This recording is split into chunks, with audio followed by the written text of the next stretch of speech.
Muy bien. Buenas tardes a todos los que hoy nos acompañan. Es un gusto recibirlos en la virtualidad otra vez, por cuestiones del clima. Es posible que llueva. Entonces regresamos a una especie de déjà vu del COVID, de la pandemia. Y el Instituto de Investigaciones Históricas les agradece su presencia en este seminario interno de investigación, en esta primera sesión de este año, Dilemas del encierro, psiquiatría y atención de salud mental en México. Y nos acompañan en este día la maestra y exdoctorante Ana Sofía Rodríguez Everard, con el tema Retos concretos de salud pública en la segunda mitad del siglo XX, intelectuales, antipsiquiatría y psiquiatría crítica. Ella es licenciada en Historia por la Facultad de Filosofía y Letras de la Universidad Nacional Autónoma de México, maestra y candidata en Historia por el Centro de Estudios Históricos del Colegio de México. Actualmente escribe una tesis doctoral en el cruce entre Historia Intelectual e Historia de la Salud Mental. Fue editora de una sección de estas temáticas en la revista mensual Nexos. Ha publicado libros en coautoría, por ejemplo, El intelectual mexicano, una especie en extinción, de 2017, y artículos como Trascender la Academia, los comienzos de la revista Nexos, 1978-1982, en Sinsun. También está con nosotros el doctor Armando Anual Figueroa Estrada, es licenciado en Psicología por la Facultad de Ciencias Humanas de la UABC. Es maestro en estudios socioculturales por el Instituto de Investigaciones Culturales Museo, Universidad Autónoma de Baja California.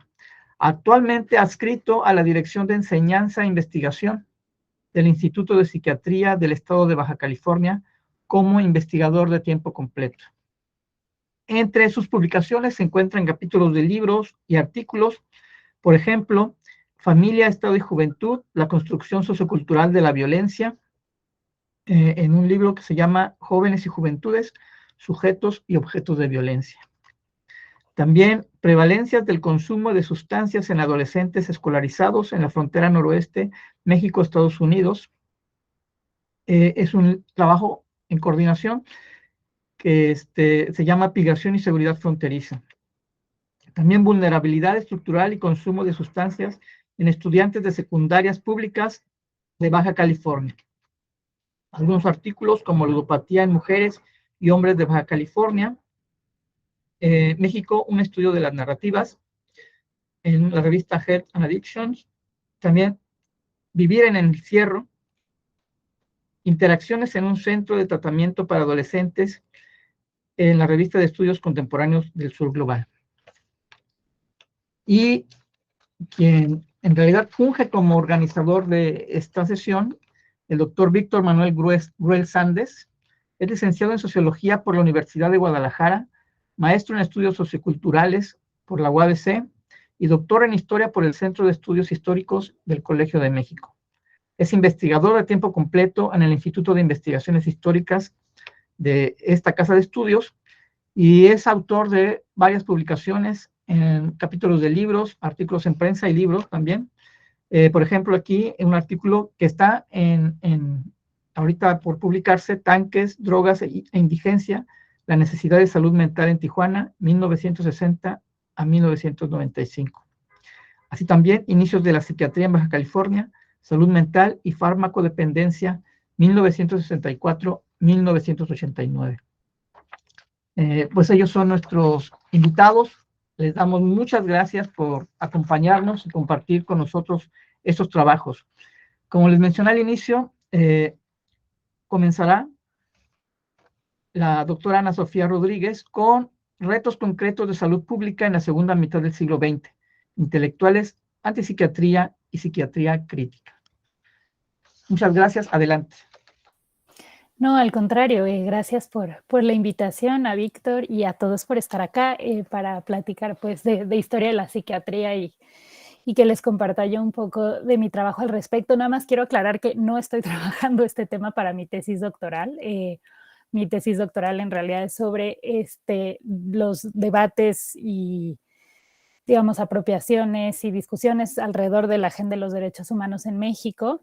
Pero bueno, el tema de la psiquiatría es un tema que tengo muy cerca de mi corazón y que he trabajado en otros ámbitos, ¿no? Incluido el de la historia y bueno, al que me encanta regresar cada vez que puedo porque me parece que es fundamental, ¿no? Yo en realidad, pues sí, he trabajado sobre este tema y sobre la psiquiatría y los saberes sí en general, más desde el ámbito editorial y periodístico, ¿no? Fui varios años la editora del sitio Discapacidades de la revista Nexos y lo aprendido ahí, pues es lo que ha informado, digamos, preguntas que después he buscado responder también desde la historia. Me interesa el tema de la salud mental, pues desde el punto de vista filosófico, pero también y sobre todo, creo, en sus cruces con las preocupaciones por la salud pública, ¿no? Y todo eso, o sea, todo lo que eso implica, entender la enfermedad, preguntarse por qué significa generar, digamos, generarle a las personas con síntomas un mundo más vivible, qué tratamientos son los correctos, cómo debe la sociedad aceptar y acompañar la desviación de la norma conductual, etcétera, ¿no? Y bueno, sobre este tema ha habido múltiples discusiones, como ustedes sabrán, en el campo de la psiquiatría y el psicoanálisis desde la década de los 60. Y en México tienen un auge particularmente importante en los 70, animado sobre todo por los muchos exilios que convergieron en esa década en el país, un tema crucial, ¿no? Y que empieza a ser investigado por historiadores jóvenes como Mariana Reina, Martín Manzanares, ¿no? Con resultados muy promisorios.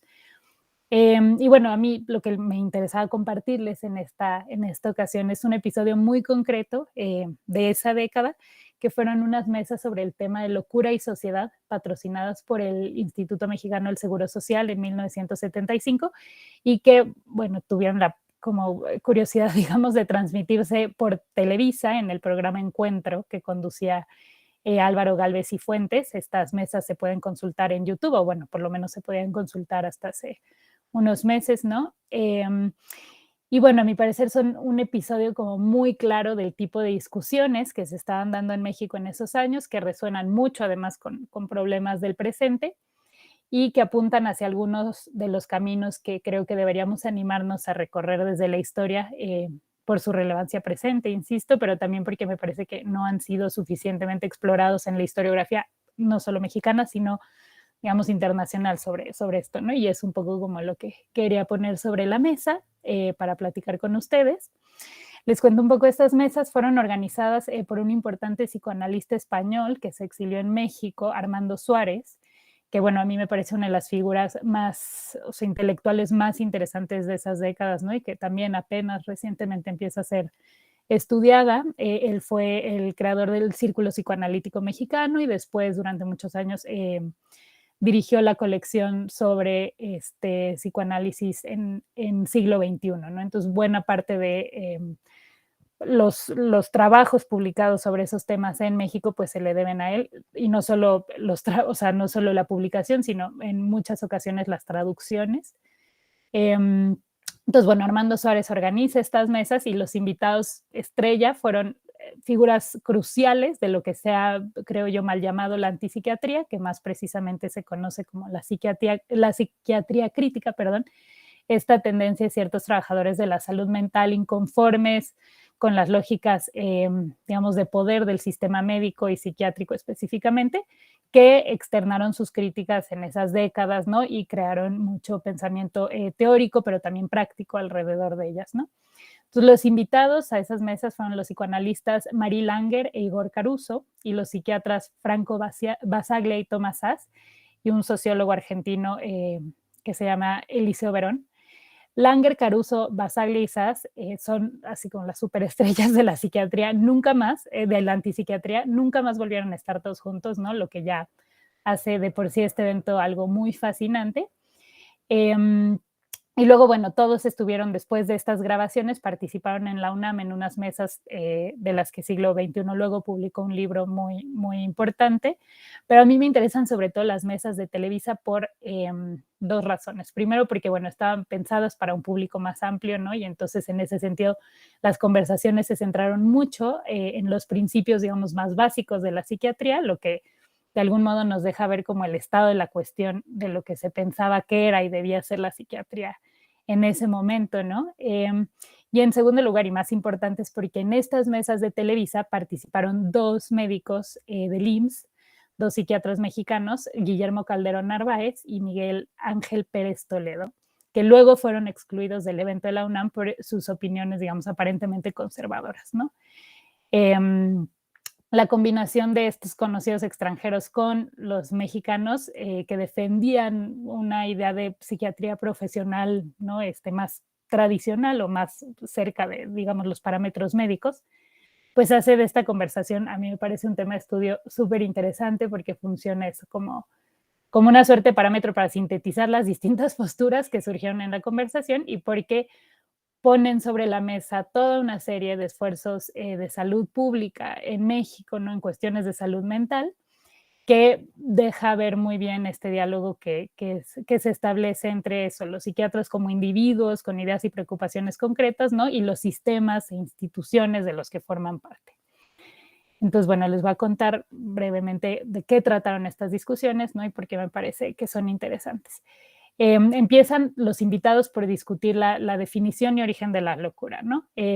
Para el italiano Basaglia, que después será recordado por impulsar el cierre de los manicomios en Italia unos años después, la forma de catalogar a un enfermo psiquiátrico no tendría sustento en una manifestación física de la patología, ¿no? Como otras enfermedades, sino en lo que los psiquiatras decidan qué cosas son normales y qué cosas no son normales, ¿no?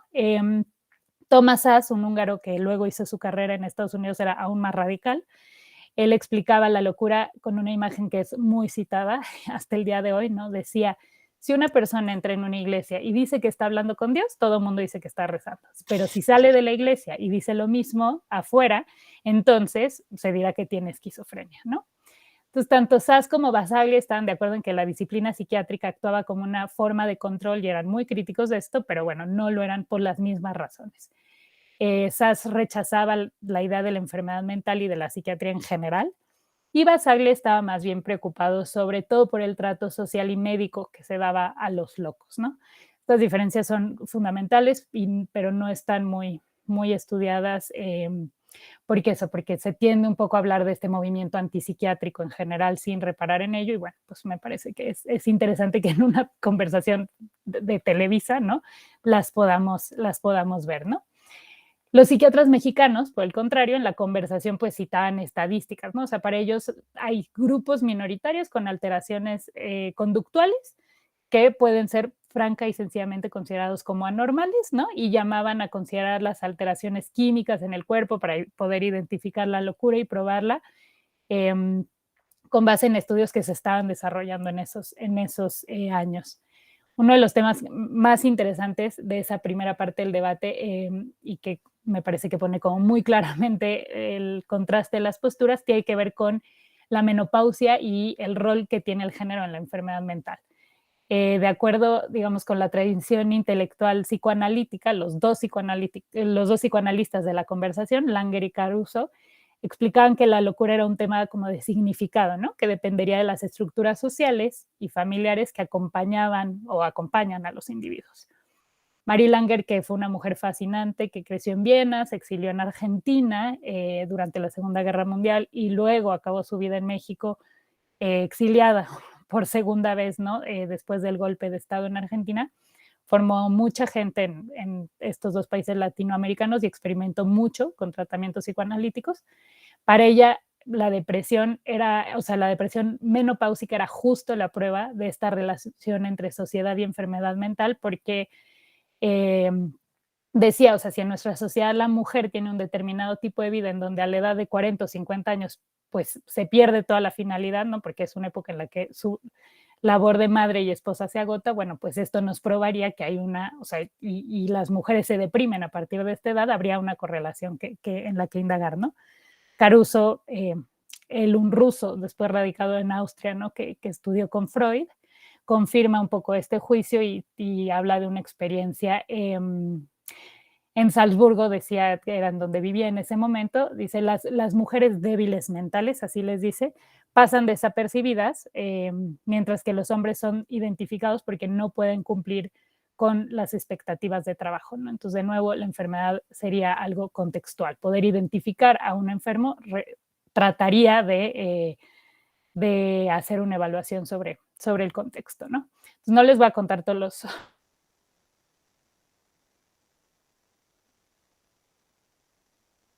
formas, ¿no? Y en efecto da la impresión de que se generan dos bandos, ¿no? El de los invitados extranjeros y el de los psiquiatras mexicanos calificados como retrógradas, incluso por los extranjeros. Visto de cerca, sin embargo, a mí me parece que la cosa se complica, ¿no? Es cierto que los mexicanos creían, digamos, en las medicinas, mientras que los otros las consideraban una solución fácil, ¿no? Que no iría a las causas de la raíz del sufrimiento psicológico, ¿no? Pero que además serían sobre todo coercitivas porque permitían controlar a las personas. Para Basaglia, la medicina, decía, le sirve más al médico que al paciente. Pero bueno, si se sitúa la conversación en un contexto más amplio, que es lo que creo que la historiografía tiene que hacer, ¿no? Al final de la década de los 60 y durante los 70, una serie de estudios genéticos empezaban a apuntar efectivamente hacia lo que parecía ser la dimensión neurobiológica de la enfermedad mental, y los primeros antidepresivos y antipsicóticos se acaban de desarrollar pues con resultados nunca antes vistos, ¿no? Esto efectivamente desplazó al psicoanálisis como el paradigma dominante para lidiar con la locura. En ese sentido, o sea, en todo el mundo, ¿no? Y en ese sentido, pues Calderón y Pérez Toledo estaban en realidad sincronizados con las expectativas de innovación de la mayoría del mundo psi, ¿no? Lo que pasa es que, claro, en esta discusión se cruzan otros temas. Primero, bueno, los extranjeros, sobre todo Basaglia y Sass, sencillamente rechazaban la idea de progreso de la ciencia, ¿no?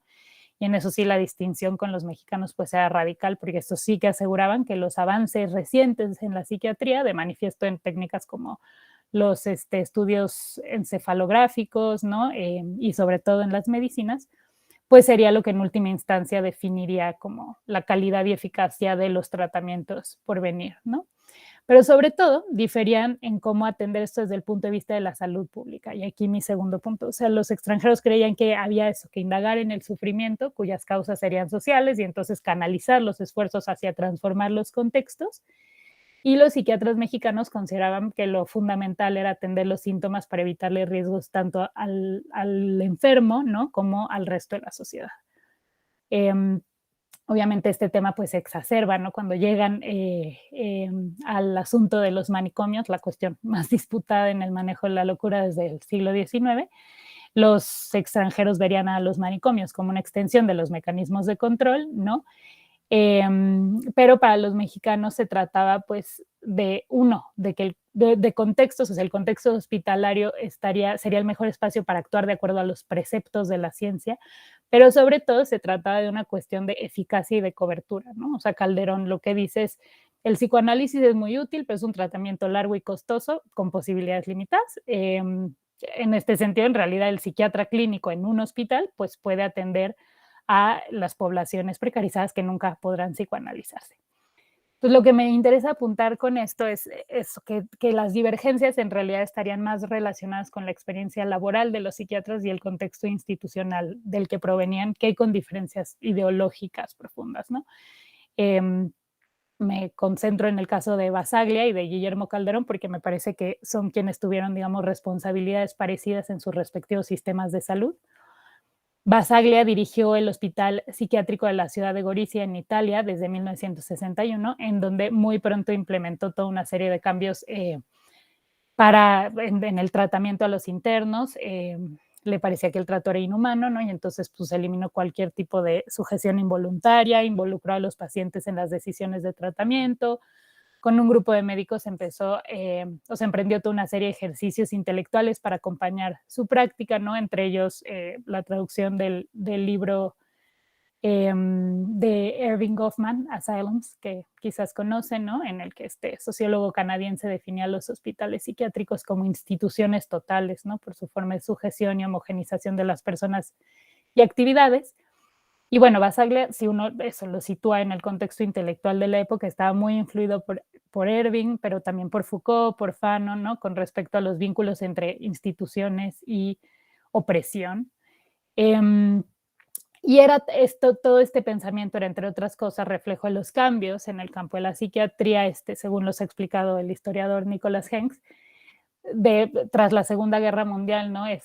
La búsqueda por reformar las instituciones en el campo de la psiquiatría pues se generalizó, entre otras cosas, por las transformaciones en el estado de bienestar que trajeron pues más presupuesto para la disciplina, ¿no? Y un recambio generacional importante entre médicos, ¿no? Y también entre problemas, o sea, vamos, era muy claro que muchas experiencias de trauma estaban asociadas pues con experiencias históricas de los pacientes, ¿no? Haber participado de una guerra.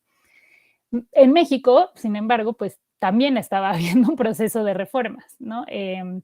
Unos años antes de que tuviera lugar esta conversación en la Academia de San Carlos. Además, es muy chistoso todo el setting de la conversación, porque eso están hablando de locura y, ¿no? y sociedad, o sea, rodeados de esculturas grecorromanas, así, bueno, es muy, muy simpático todo.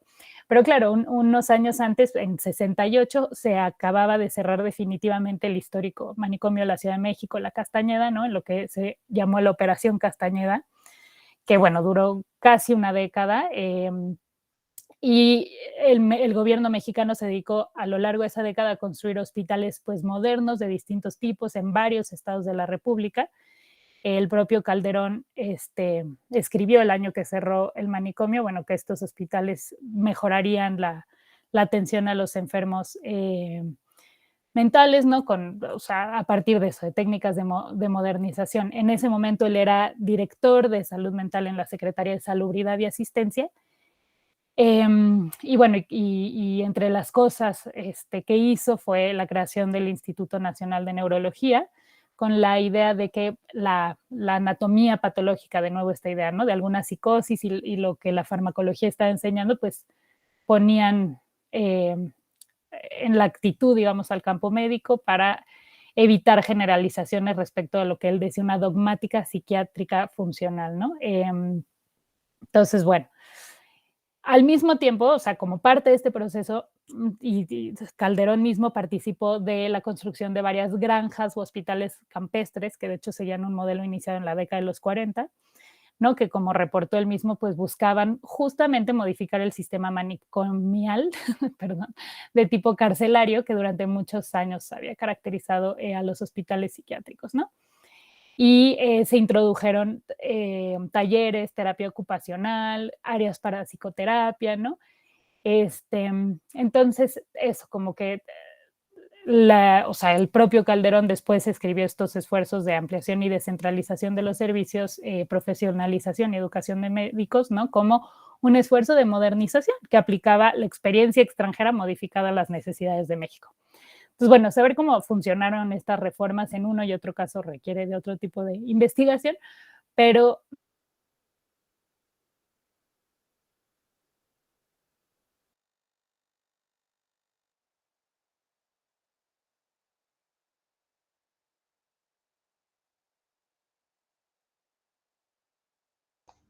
Parece que tenemos un problema técnico con la expositora.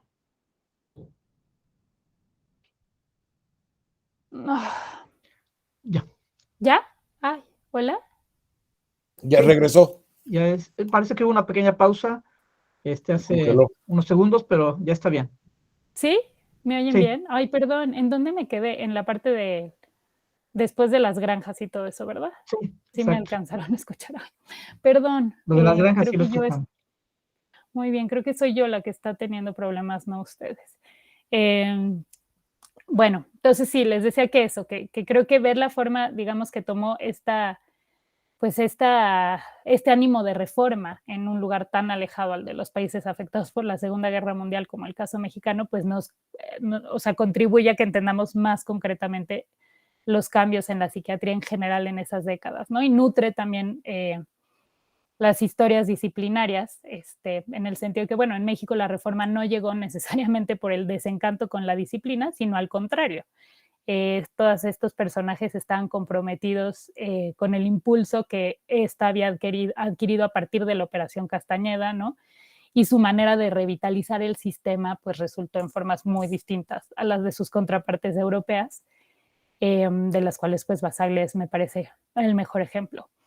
Entonces, bueno, pues digamos, finalmente me parece que esta experiencia de profesionalización trajo consigo una reflexión sobre la prevención, ¿no? Que también se comentó en la mesa redonda, y que por desgracia, bueno, no dio pie a mayor discusión, pero Calderón les explicaba, así casi como que con un poco de desesperación a sus contrapartes extranjeras, que en México pues la tendencia estaba más enfocada a prevenir, ¿no? Más que a curar. O sea, decía, tenemos que hacer un mundo más sano y lo más efectivo son los programas que van directamente a la comunidad, a las casas, etcétera, ¿no?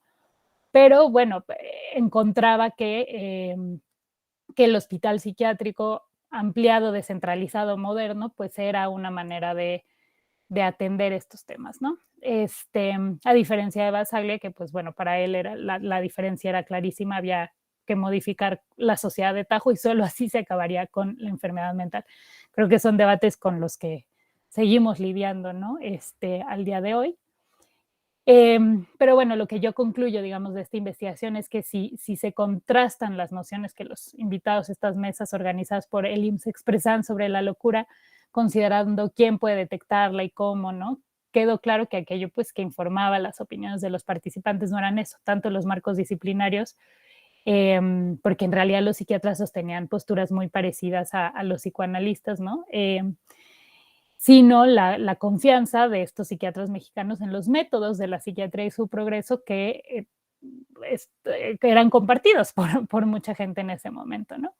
Y si bien tanto Calderón como Pérez estaban de acuerdo, digamos, en que la relación terapéutica dependía efectivamente de la buena voluntad del médico para tratar a los pacientes de manera comprensiva y no violenta, sí creían eso, en que la efectividad y la calidad se relacionaba directamente con los avances, ¿no? De la psiquiatría, que no excluían los esfuerzos por reformar los hospitales psiquiátricos y que dejaran de ser efectivamente lugares cerrados y opresivos, como, según ellos, de hecho se estaba intentando en México después de la Operación Castañeda. Entonces, bueno, esto me hace pensar mucho en lo que ha dicho el historiador Jan Golinsky sobre la importancia de pensar las identidades de los profesionales médicos, científicos en general, ¿no?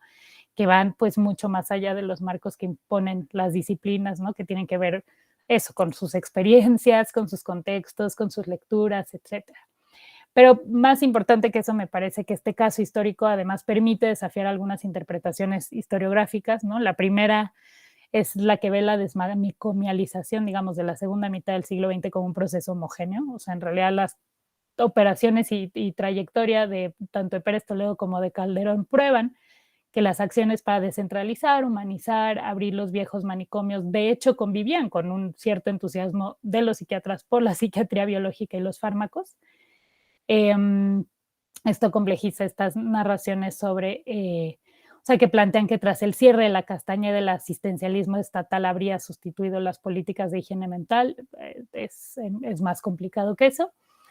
Y es cierto que, bueno, si bien no fue automático el tránsito, ¿no? Pues sí, Calderón es un buen ejemplo de cómo se buscaba en ese momento conciliar lo que él veía como factores de riesgo sociales para la salud mental con una concepción un poco más moderna de la psiquiatría. También me parece que esto desmiente lo que algunos historiadores han dicho, digo, los pocos que han estudiado esto, pero bueno, que el tema de la antipsiquiatría en México se mantuvo al margen de las instituciones, pues no, o sea, qué mejor ejemplo que un debate organizado por el IMSS al respecto, ¿no? Y claro, habrá que ver luego qué consecuencias tuvo esto para la práctica y teoría de Calderón y Pérez Toledo. Quizás ninguna, pero bueno, creo que surge la pregunta.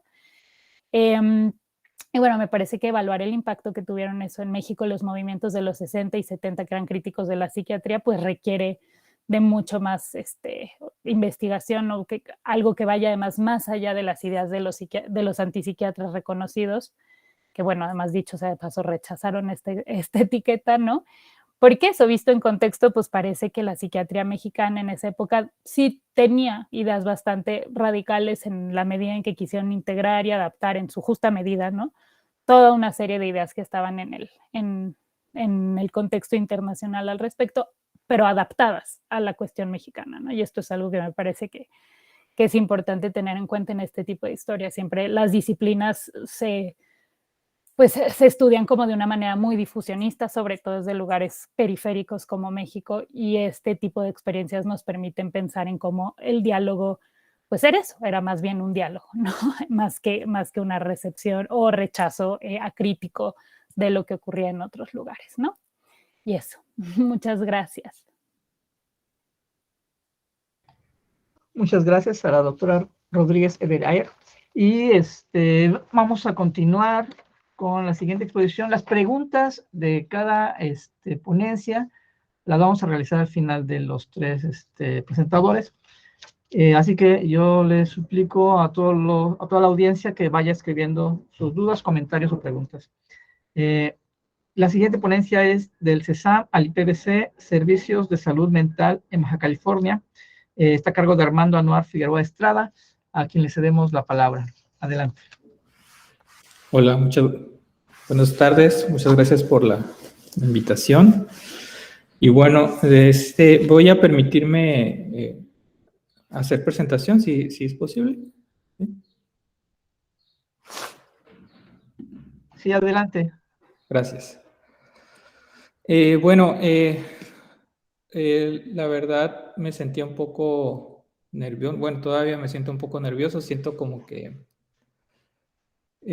¿cómo se llama? No es propiamente mi área la historia. Ok, sí, me parece que no voy a poder compartir.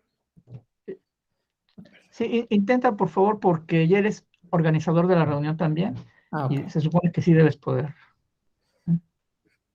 Referencia del sistema.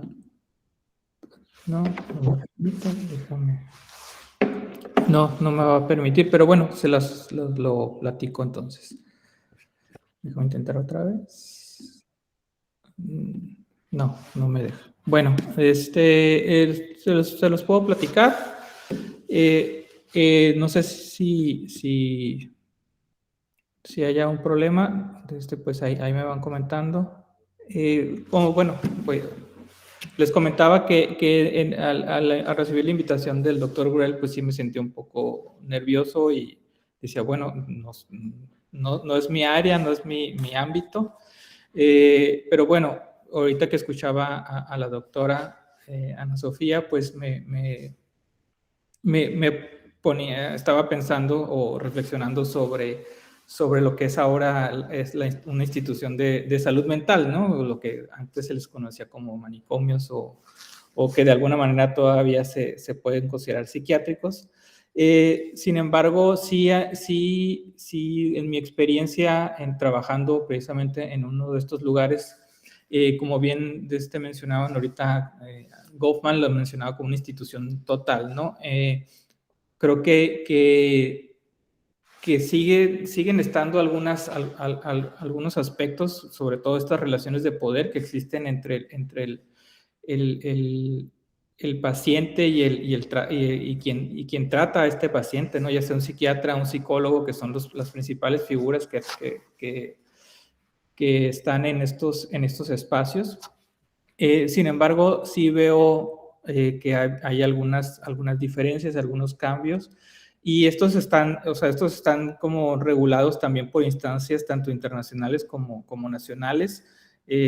Vamos a llamar, por ejemplo, a los derechos humanos, que creo que son una pieza fundamental en estos cambios, y también las normatividades, ¿no? La norma mexicana, por ejemplo, que ya tiene establecidos muchos de estos procedimientos que a lo mejor hace algunos años, por ejemplo en la década de los 60, 70, pues eran prácticas comunes que ahora pues ya no son de esta manera, ¿no? Entonces me gustaría explicar un poco estos aspectos y ver más o menos cómo ha estado cambiando todo el aspecto. La presentación que traía les mostraba también algunas imágenes de estos cambios, en lo particular lo que sería el IPVC, el Instituto de Psiquiatría del Estado de Baja California.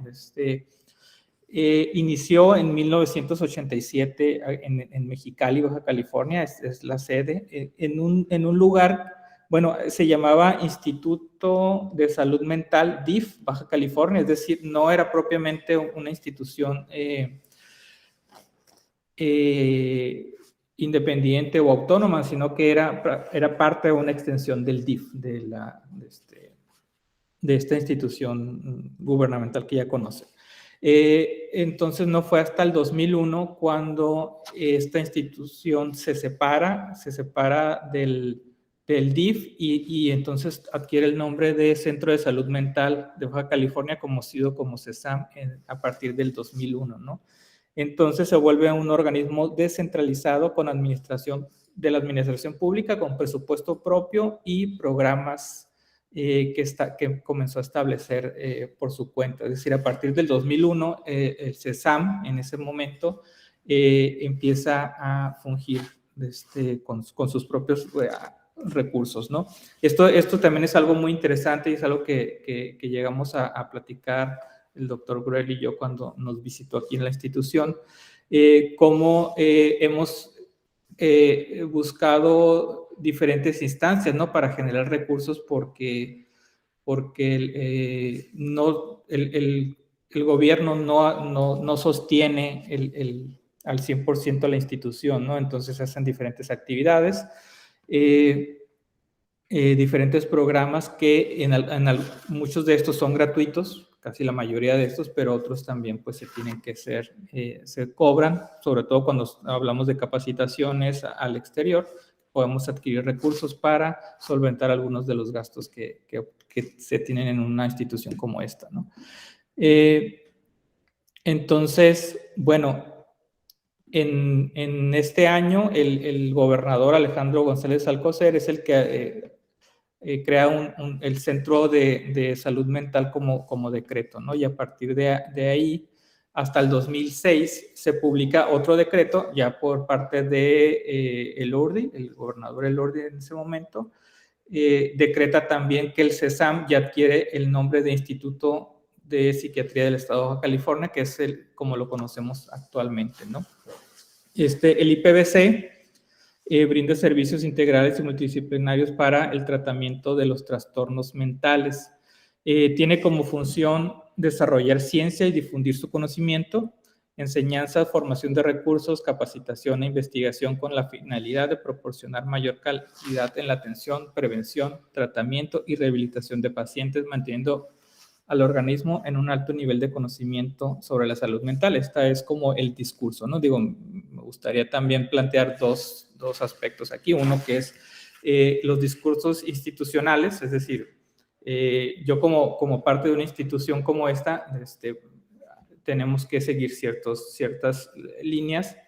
Y otra es la práctica, ¿no? Es decir, cómo realmente están sucediendo las cosas en una institución como esta.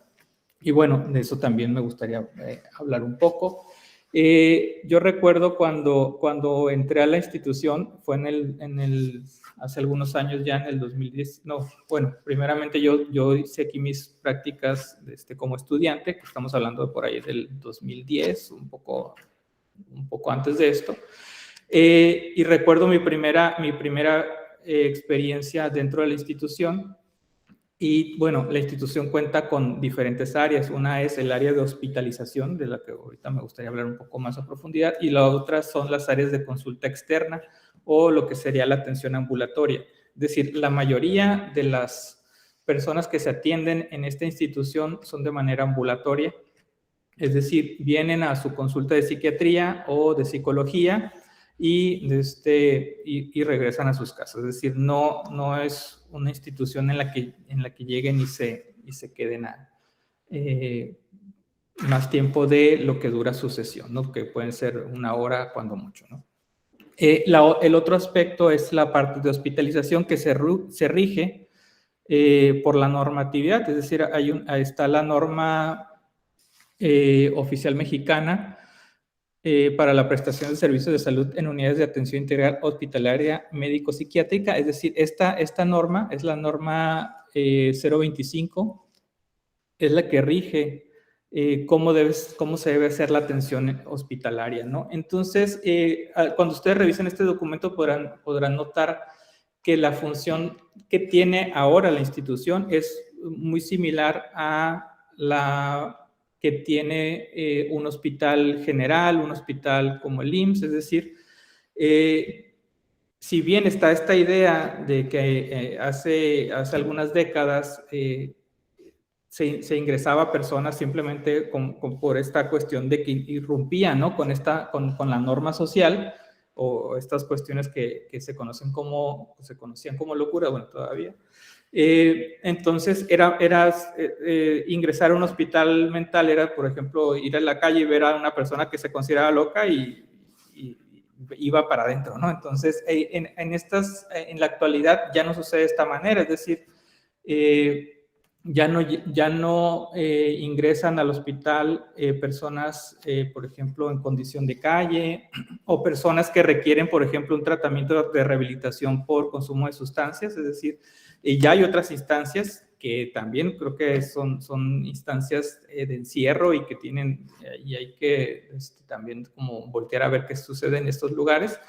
El hospital de psiquiatría funciona más como una atención médica, es decir, cuáles son los aspectos que se consideran para que una persona ingrese en la actualidad a un hospital psiquiátrico. Es que esté en riesgo su vida, es decir, el acto suicida o el intento suicida, o que ponga en riesgo a otras personas, es decir, en algunas personas pueden darse unas alteraciones en la psique, lo que se consideran, por ejemplo, una psicosis, estas cuestiones que pueden estar en riesgo a otras personas, es decir, que puedan agredir a otras personas. Entonces son como los motivos principales por los que ingresaría una persona a la atención hospitalaria. Esto está regulado por los derechos humanos, es decir, independientemente de que la persona pueda requerir la atención porque es una atención médica, es decir, un tratamiento médico, también salvaguardar su integridad o la de otros. Aún así, los protocolos nos dicen que si la persona o la persona responsable, si es su caso, no accede a estar hospitalizada, se puede retirar, ¿no? Entonces, no haya absolutamente nada que el hospital o la institución en sí pueda hacer para encerrar o contener a una persona contra su voluntad, ¿no?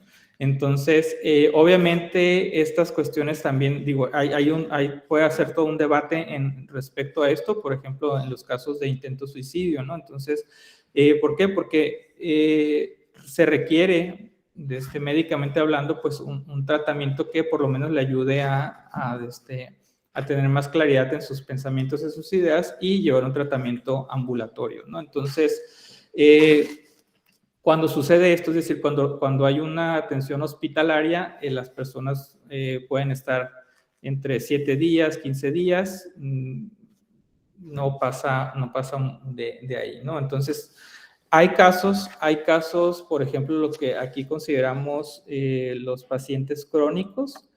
Estos son personas que llegaron en algún momento, es decir, estamos hablando de que tienen muchos años en la institución, y que no hay una persona responsable de ellos, y por lo tanto, es decir, están desamparadas. Entonces el hospital prácticamente se hace cargo de estas personas porque no hay otra instancia ni institucional ni tampoco familiar que pueda recibirlas o albergarlas en otro lugar. Entonces, obviamente, como estas personas sí tienen un padecimiento psiquiátrico, entonces pues se quedan en la institución.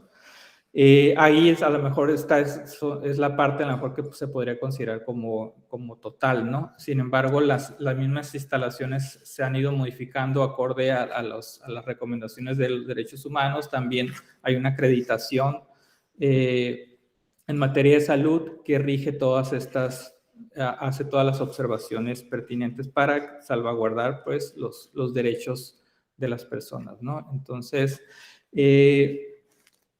sí, por ejemplo, yo recuerdo cuando recién ingresé, estamos hablando de un poco más de 10 años ya de esto, cuando entré por primera vez al hospital, y sí, es como esta idea que se tiene del antiguo del manicomio, ¿no? Estas hilera de camas, ¿no? Que hay bastantes. De hecho, en la presentación que traía unas fotos antiguas de los 80s para que vieran cómo eran las camas ahora. No es que haya variado tanto, sin embargo, también ya hay como más libre. Antes incluso había hasta una puerta, una reja con cadenas. Ahora, si bien está salvaguardada el área de hospitalización en general, como cualquier hospital, ya, por ejemplo, ya en la misma sala ya está el área de enfermería, el área de psiquiatría, que ya no está dividiendo, ¿no? Esto que antes sí estaba como muy marcado. Creo que son de estas cosas que van cambiando. Pienso que van a seguir cambiando y va a haber como todas estas modificaciones conforme vayamos avanzando, ¿no? La psiquiatría, la psicología, obviamente son criticables. Es algo que no podemos dejar de lado. Se ha estado renovando, creo que en la medida de sus posibilidades, es decir, en la medida en la que también la misma psiquiatría y la psicología reflexiona.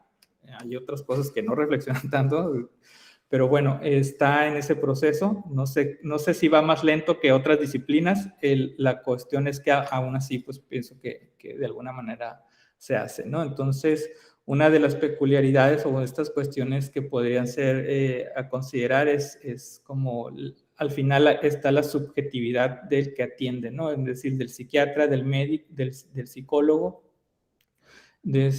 Cuando hablamos de padecimientos de salud mental, pues dependemos de lo que observamos en la otra persona y de lo que nos dice la otra persona, ¿no? Entonces, a partir de ahí, estamos hablando de un montón de subjetividades que atraviesan a ambos, ¿no? Tanto el que está atendiendo como el que está recibiendo la atención. Entonces, creo que ahí sería un debate muy interesante, observar cómo ha estado o cómo deberemos actuar en el futuro, ¿no?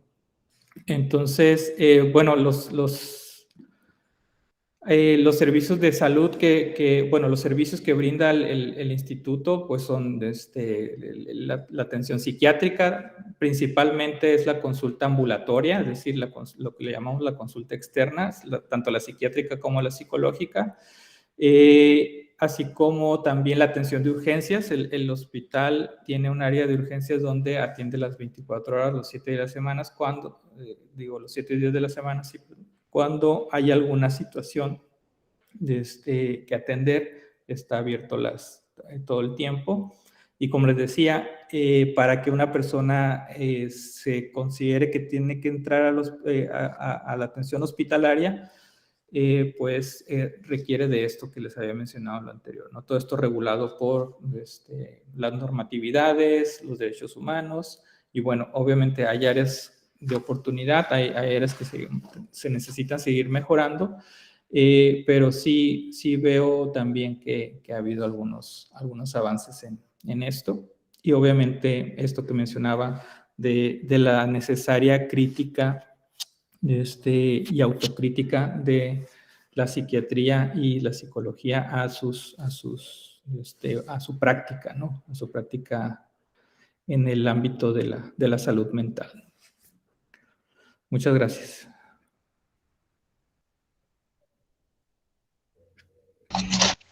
Muchas gracias a ti, Anuar.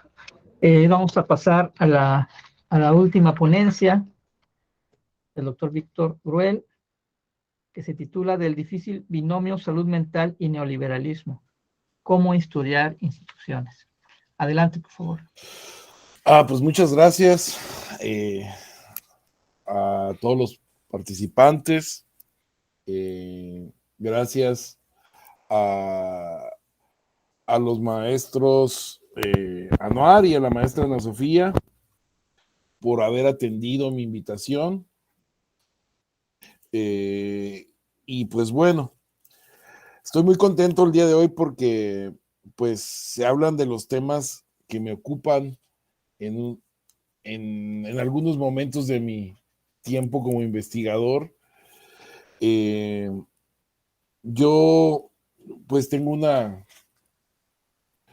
una trayectoria estudiando locura y de pronto pues siguiendo la pista de este objeto, uno encuentra instituciones y experiencias y trayectorias y objetos de conocimiento, pues que se van volviendo más recientes, no en el sentido de borrar las fronteras del presente y del pasado, sino de convertirlo familiar y cotidiano en extraordinario, ¿no?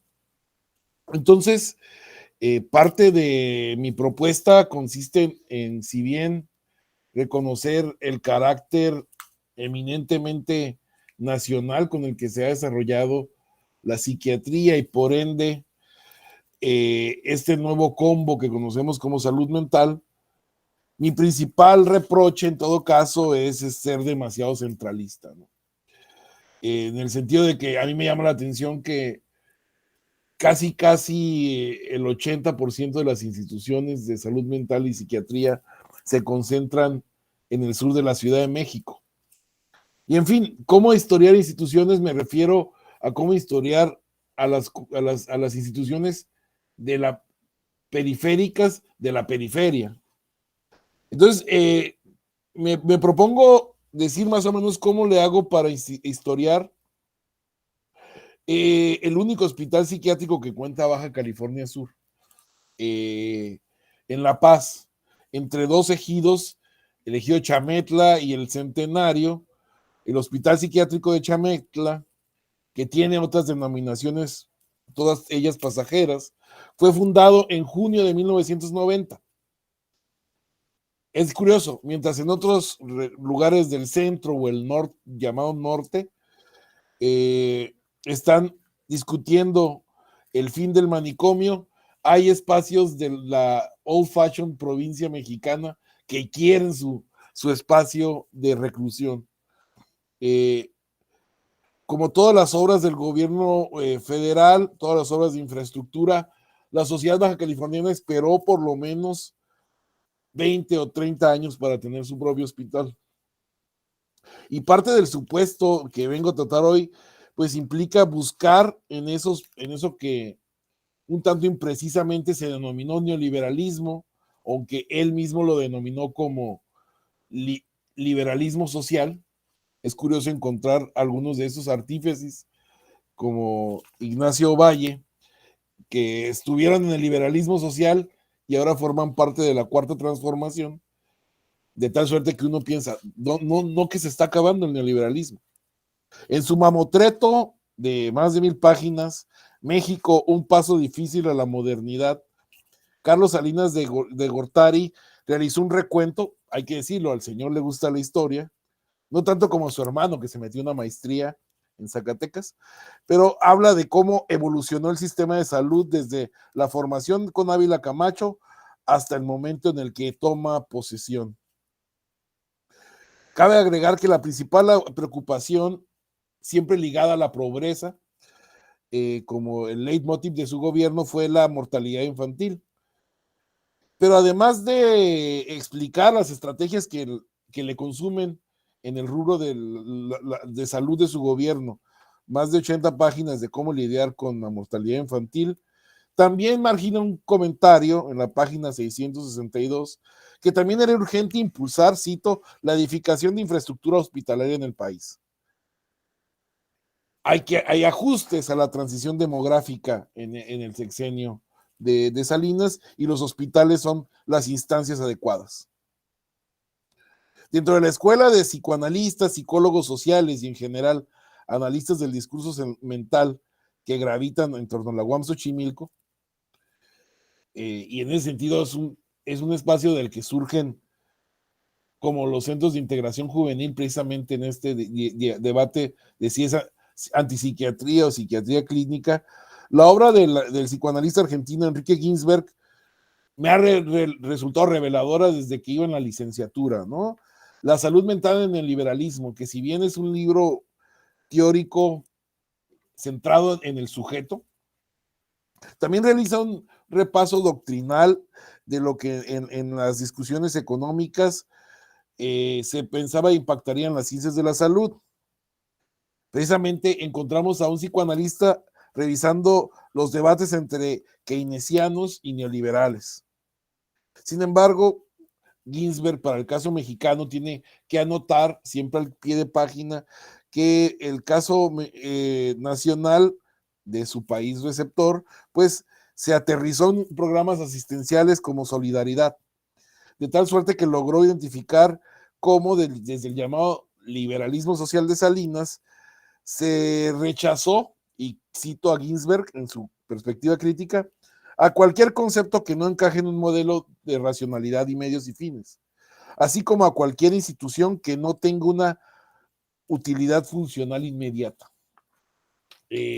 Como digamos, no partiremos de la idea típica del neoliberalismo en el sentido que es más que nada una lectura muy, muy ligera del tema, de que se trata exclusivamente sobre la reducción del Estado.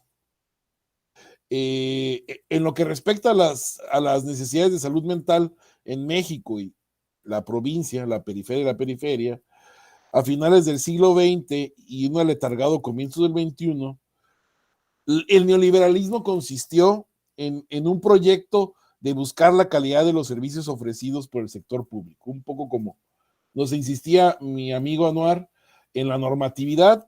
Me parece que eso es en esencia lo que se está formulando en torno a la salud mental, que lleva aparejado desde luego los ahora vitipuriados derechos humanos, ¿no?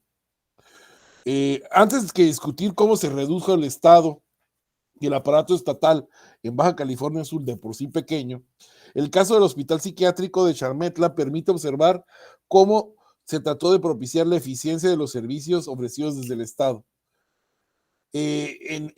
Siguiendo Salinas, se buscó en su momento, y esto explica el surgimiento de Xametla, que la inversión pública estuviese destinada a mejorar la calidad médico-asistencial. Poco importa que a la cabeza de la Secretaría de Salubridad estuviese un médico militar de origen sino-sinaloense, es decir, sinaloense de origen japonés, como Jesús Kumate.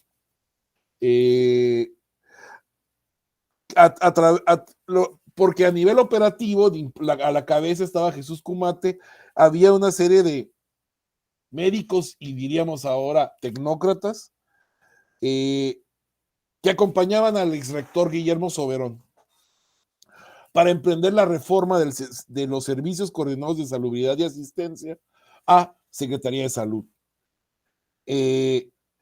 A pesar, digamos, este es una pauta importante, ¿no? Con Soberón, que incluso va a Baja California Sur, a La Paz, y les promete un hospital psiquiátrico, digamos, en calidad de secretario de Salud, no se va a concretar. En torno a ese mismo sexenio de la Madrid está en programación y presupuesto Salinas de Gortari. Entonces aquí se revela un primer aspecto en torno a cómo entender las instituciones, siempre en función de las agendas transeccionales que hay. En general, pese a ser el monstruo autoritario que los cartones políticos de la época retrataban, Salinas de Gortari pareció estar bastante satisfecho que entre las filas del reformismo sanitario estuviese un epidemiólogo en cuya juventud se adhirió a la antipsiquiatría, tal y como lo define como Julio Frenk. Julio Frenk hizo parte también de algunos eventos televisivos en los cuales confrontaban principalmente a José Ramón de la Fuente y a Manuel Velasco Suárez. Pero después se fue a Estados Unidos y ahí cambió todo, ¿no? Con el propósito de asegurar la calidad del sistema de atención médico-asistencial, el salinismo estableció los primeros comités de acreditación de hospitales y el control de calidad de laboratorios clínicos. Dentro de estos comités de acreditación de hospitales había desde luego una pequeña rama dedicada a los hospitales psiquiátricos, pero seguía un modelo de subordinación regional en el cual no se supervisaban todos y cada uno de los hospitales. Cual confirmación de lo dicho por Ginsberg, Salinas presumió cifras globales en las que el promedio de estancia hospitalaria se reducía en comparación al número de consultas que ofrecían los médicos. El sistema neoliberal busca no reducir, sino dar calidad. Y este ofrecimiento de calidad tiene que ver pues, precisamente con este modelo ambulatorio del que nos hablaban en el PBC. En la página 663, Salinas refleja su objetivo sexenal como crear un hospital nuevo cada 3 semanas, una unidad médica por día. Según su propio recuento, el gobierno federal, con apoyo de los estados y del Programa Nacional de Solidaridad, el PRONASOL, se abrió un total de 120 nuevos hospitales en 6 años. En promedio, uno cada 18 días. Lo curioso es que de estos 120 nuevos hospitales que abrieron en 6 años, 4 únicamente fueron hospitales psiquiátricos. De esos 4, la mitad estuvieron instalados en la península de Baja California. El primero de ellos, el municipal de Tijuana, desde donde estamos, y el segundo, el de Chametla. La coincidencia en torno a la creación de ambas instituciones fue que en ellas intervino el modelo de colaboración que en tanto nos recuerda al primer austericidio de Ruiz Cortines, de estos esquemas de colaboración sociedad y gobierno, o al menos si no van a ofrecer recursos, que pues, ofrecieran trabajo voluntario, y es el caso de Hospital Digno. En Tijuana, quienes ofrecieron dinero para la realización del Hospital Psiquiátrico Municipal fueron los Rotarios. En La Paz no contaron con tantos recursos y lo que ofrecieron fue básicamente mano de obra gratuita. Al igual que otros aspectos de PRONASOL, en torno a esta idea de hospital digno, sigue operando la opacidad y salvo por la escritura de Salinas, no hay mayor información al respecto. Lo cierto es de que Hospital Digno, insisto, no busca reducir el Estado, sino se busca mejorar la calidad, terminó rehabilitando y dando mantenimiento a otros 234 hospitales a lo largo y ancho de la República. De visita por La Paz, Salinas no visitó Chametla jamás, no asistió a una inauguración a cortar el cordón. Pues además de que el protocolo demandaba unir la unidad de oncología del tradicional Hospital Salvatierra, que incluso los paceños son tan orgullosos del Hospital Salvatierra por todas estas reverberaciones misionales, jesuíticas. Tienen un hospital general, pero el hospital de Chametla, que es público, de Salvatierra, es la joya de la corona en La Paz. Ahí se encuentran los especialistas. No habrían de llevar a los secretarios estatales y funcionarios al presidente de Chametla. Puede establecerse que el legado neoliberal sobre los sistemas hospitalarios fueron estas medidas de certificación y evaluación y de calidad, que de tal suerte, si bien el hospital de Chametla no reunía esas características, Chametla sí, Salvatierra sí. Conviene agregar que el hospital de Salvatierra, que normalmente lo fundaron algunos médicos de Baja California Sur con adscripción al revolucionario institucional, al PRI, siempre se negó a tener su pabellón de psiquiátrico desde los 50, a pesar de que reiteradamente iban cayendo algunos enfermos mentales. Aunque la creación del Hospital Chametla buscaba convertirlo en un hospital de tercer nivel, es decir, no de estancias prolongadas ni de especialidades, en los hechos el personal de trabajo social y psicología se emprendió la tarea de buscar, como si tuviera suficientes problemas el hospital, a enfermos mentales en las localidades de Baja California Sur, para lo cual pidieron una camioneta al presidente de la República.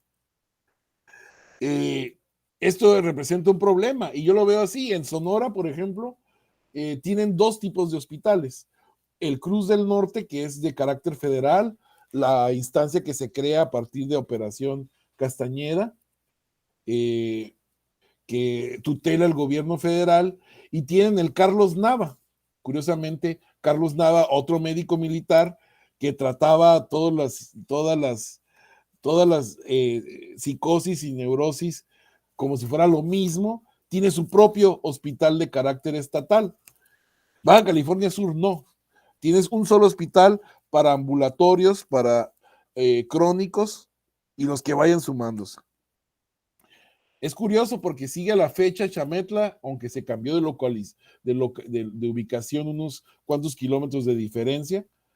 La razón por la que se cambió es que sí hubo un inundamiento del hospital por los tornados y huracanes de La Paz, pero en realidad creo que se vendió una parte del terreno para poner una de estas antenas repetidoras de telefonía celular. Conserva la capacidad de 30 camas a la fecha. Tampoco es como que el crecimiento poblacional de sudcaliforniano haya variado mucho. Siempre ha resultado insuficiente ese número de 30 camas. Atendiendo el objetivo de la charla, y ya con esto busco concluir, acerca de cómo es posible estudiar instituciones, convendría agregar que en términos históricos, la temporalidad importa menos que la determinación política y gubernamental al respecto. Quiero decir que no importa que sea un problema de historia contemporánea, pues en el fondo los mismos problemas de la psique son resueltos desde el mismo tipo de instancias gubernamentales. Hemos hablado aquí como de por lo menos 3 entidades del noreste mexicano contaron con instituciones de salud mental solamente hasta para la década de 1990. El problema de una institución como la de Chametla es que carece de una noción más integral de hospital. Y esto podría ser una desventaja en el sentido de que se pueden cumplir, que no los cumple, algunos criterios de calidad del servicio, pero no se piensa más allá de una escuela. Me parece que el modelo de el hospital escuela puede ser útil en estos términos para producir conocimiento desde casa, ¿no? No solo un conocimiento que va más allá de poner a estudiantes de universitarios a hacer un servicio social, sino contar con un sistema de residencias y de especialización y de posgrado. Me sorprende cómo en el IPBC tienen su propio sistema de residencias y los residentes les pagan por trabajar ahí como una manera de retener y no precisamente es una beca CONACYT, sino es parte de los recursos del propio IPBC. Bueno, eso no es publicidad gratuita, es parte de la comparación analítica aquí. A pesar de ser un problema fundamental, encontrar las fuentes para hacer esta historia contemporánea de la salud mental y de las instituciones no representa una dificultad tanto como lo que sí representa es al nivel de las facciones, de los partidos y de las pugnas profesionales. Por ejemplo, la psiquiatría en disputa con la neurología o la psiquiatría subordinando a la psicología. Sin embargo, es en el nivel de la política donde encuentro más dificultades para hacer este análisis. Porque pudiera decirse que aunque pequeño y aislado, el Hospital Psiquiátrico de Chametla obtiene una ventaja al no estar tan expuesto a estos problemas de las facciones de políticos y científicos. Sus problemas de cobertura le permiten circunscribirse al sistema ambulatorio y de hospitalización reducida, pero no le van a generar problemas a largo plazo. En Baja California Sur, con un número reducido de psiquiatras, yo he contabilizado menos de 12 para toda la entidad, no se cuentan con los problemas del mercado profesional que les da la tentación a los psiquiatras y los psicoterapeutas, para los cuales es mejor dedicarse a la práctica privada que construir una carrera en el servicio público. No en todos lados hay un sistema de retención de recursos y de incentivo en general. El empleo público es escaso en este país, pero no se compara al Fray Bernardino Álvarez, al Instituto Nacional de Psiquiatría Juan Ramón de la Fuente o al de Neurología y Neurocirugía Manuel Velasco. espacios en los que, dicho sea de paso, se da la investigación científica más sofisticada del país, ¿no? Al igual que en las facultades de medicina y de psicología de la UNAM. Es curioso, en la facultad de psicología de la UNAM tienes en los 70s, 80s a un psicólogo experimental como Jacobo Greenberg, que está pensando, pues, básicamente en la Matrix, en cómo el pensamiento genera realidad, y aquí en la provincia, pues, tienes gente que está, pues, espantando el mal de ojo y cosas por el estilo, ¿no? Chametla es precisamente una de las instituciones que se beneficiaron temporalmente de los egresados de dicha red. A Chametla pueden que llegue gente egresada de la UNAM, como ha sucedido, pero los profesionistas tenderán a rotar nuevamente a concluidos sus compromisos a otros lugares más atractivos de la península o del país. Concluyo. El párrafo con el que se justificó este seminario cuestionó las declaraciones recientes del secretario Jorge Alcocer acerca de que los hospitales psiquiátricos por fin iban a desaparecer.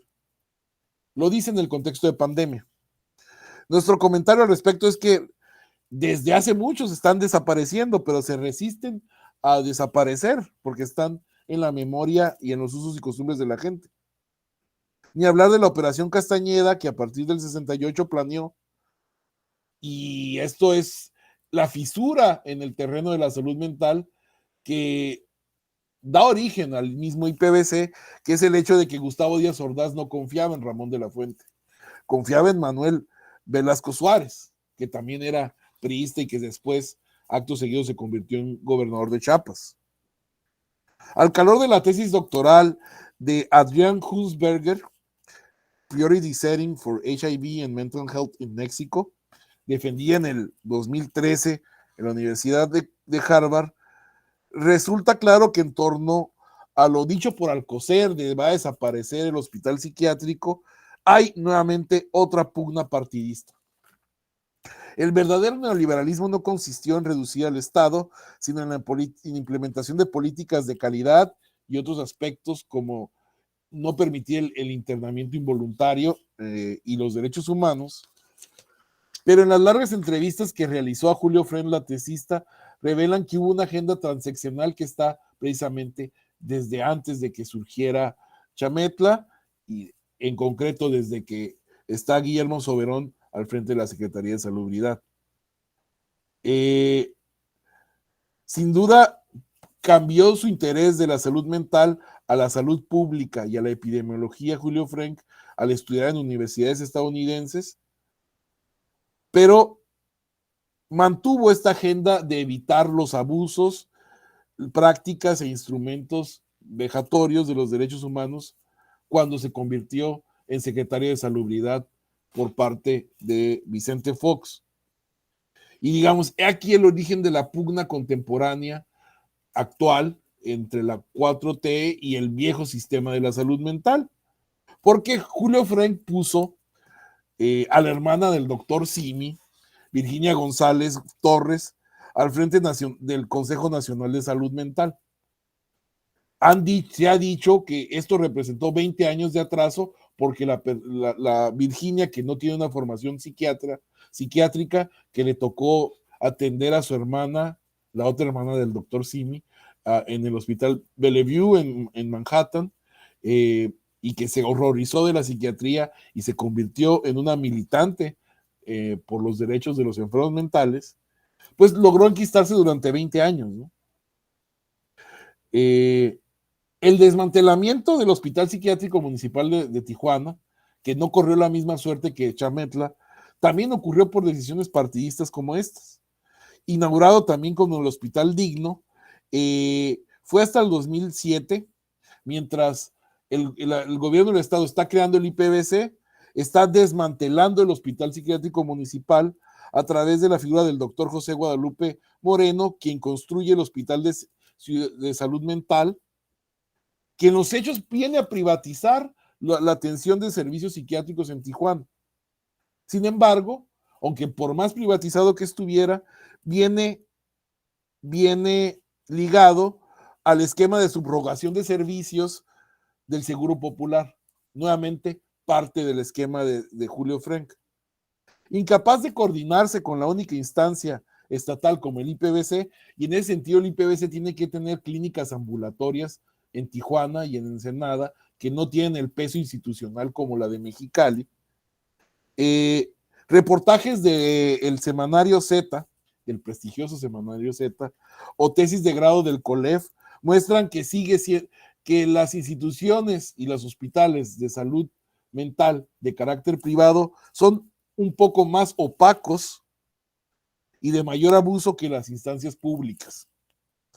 Agotado el tiempo, podemos concluir que la historia de la salud mental debe ser capaz de captar cómo los logros y las fortalezas de antaño pueden perderse por efecto de ambiciones profesionales desmedidas o por el enorme desconocimiento de las clases dirigentes en torno al frágil equilibrio de la psique humana. Y bueno, esto es importante porque no debe postergarse, y mucho menos en función del calendario electoral. Entonces, pues esto es lo que venía a platicarles el día de hoy. Dejo la palabra al doctor Ramiro, dándole las gracias por haberme puesto atención. Creo que el doctor Ramiro ahí regresó. Muchas gracias por esta sesión, las presentaciones de los tres expositores. Y ahora vamos a pasar al momento de comentarios, preguntas de cualquiera de las personas que nos acompañan hoy, o también entre los mismos expositores. Adelante, Pedro. Hola, bueno, pues que nada, agradecerles a las tres personas que expusieron por compartir estos avances, hallazgos, resultados de sus investigaciones. A mí me surgió una pregunta que creo que va principalmente dirigida a Ana Sofía y a Víctor, pero a lo mejor también Almar podría a lo mejor abordar el tema. Y tiene que ver con la categoría de antipsiquiatría o psiquiatría crítica. Una de las cosas que, digamos, como mi hilo conductor de repente para ir escuchando sus intervenciones, que es un tema que no he trabajado gran cosa, en realidad no he trabajado sobre eso, pero es un tema que me interesa, tiene que ver con cómo las distintas posiciones, digamos, desde las propias disciplinas o que desde disciplinas cercanas que tienen que ver con la salud mental, han tenido una relación problemática, sobre todo durante la segunda mitad del siglo XX y las primeras décadas del XXI, con las prácticas, digamos, en materia de psiquiatría o de salud mental como más tradicionales que tienen que ver con el confinamiento, el encierro, el uso y a veces abuso de ciertos medicamentos hacia los pacientes, que se tradujeron no solo, digamos, en posiciones críticas hacia estas formas más tradicionales de abordar el tema, sino también en intentos concretos de desmantelar algunas instituciones. Y me llamaba la atención porque, digamos, la primera pregunta que yo venía formulando es si esta noción de la antipsiquiatría era una categoría que utilizaban los actores que estaban, digamos, impulsando estas críticas, o si era más bien como un mote que se les puso por quienes estaban, digamos, un poco como se había articulado, y cuál sería también el origen de esta otra propuesta que planteaba Ana Sofía de no hablar de antipsiquiatría, sino de psiquiatría crítica, es decir, si tiene que ver también con el lenguaje de esa época o cómo se abordan las discusiones en el presente. Pero ahora que escuchaba a Víctor, pareciera que no solamente, digamos, por algo que rescato de la ponencia de la que bueno, no solamente eran discusiones meramente intelectuales o académicas, sino que estaban alcanzando el espacio público y que intentaban incidir en las políticas en materia de salud. Y parece que ahora lo que menciona Víctor es de que como que esa discusión a lo mejor no de la misma manera, pero como que sigue en el aire, no solo en términos de discusión pública, sino también en términos de políticas. Pero entiendo que hablar actualmente, hablar hoy en día de antipsiquiatría o de psiquiatría crítica, yo pensaría que debería tener connotaciones distintas que las que tenían estas mesas que incluso se televisaron, o a lo mejor en algunos casos sigue teniendo las mismas y por eso que se instrumentalice políticamente de esta manera, ¿no? Entonces un poco quería plantear esta pregunta, bueno, ¿de dónde surgen estas nociones? ¿Son nociones de quienes están participando en discusiones? ¿Son nociones que vienen de fuera? ¿Y de qué otras maneras se han encontrado que persistan? No únicamente, digamos, en el ámbito de la discusión intelectual o académica, sino de las prácticas y de las políticas concretas que se implementan en estas instituciones. De antemano, gracias por su charla y por compartir esto. Bien, si no hay otra pregunta o un grupo de preguntas, pues dejamos que los expositores respondan esta inquietud de Pedro. Adelante, por favor. Quien quiera recogerla. Yo puedo responder. Sí, bueno, la categoría sí es de ese momento y sí la acuña en concreto David Cooper, que fue un psiquiatra también muy crítico de la psiquiatría, que trabajó con Robert Laing, otro psiquiatra inglés, en una experiencia de desmanicomialización, ya no me acuerdo en dónde, en Inglaterra, en los 70, ¿no? Entonces sí es una categoría que surge de esas experiencias en concreto, para describir a un grupo de psiquiatras que sobre todo se concentraba alrededor de esta experiencia inglesa, ¿no? Luego la retomará, por ejemplo, Thomas Szasz sí se describe a sí mismo como un antipsiquiatra, pero otras, digamos, la conversación pública empezará a asociar a personas como Franco Basaglia con esto, y Franco Basaglia rechazará el mote, el sí. Entonces, bueno, es una categoría disputada desde ese momento. La psiquiatría crítica, en cambio, es una categoría posterior, también asociada a una experiencia inglesa, ¿no? La Network of Critical Psychiatry de los 90.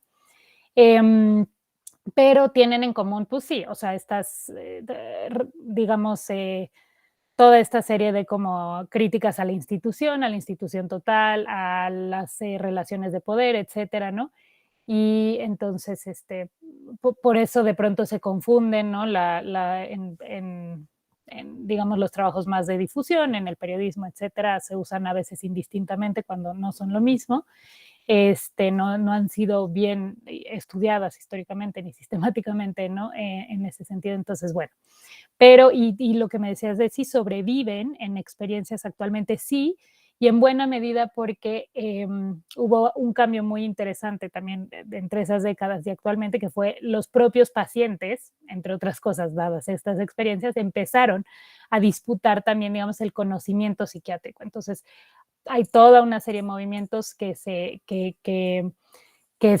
digamos, reconocen en esta lógica del experto por experiencia, ¿no? Y entonces, ¿qué dicen? Los psiquiatras no pueden hablar de la salud mental, los que en realidad podemos hablar de la salud mental somos nosotros, los pacientes, los que experimentamos el sufrimiento psíquico, ¿no? Y eso existe hasta el día de hoy.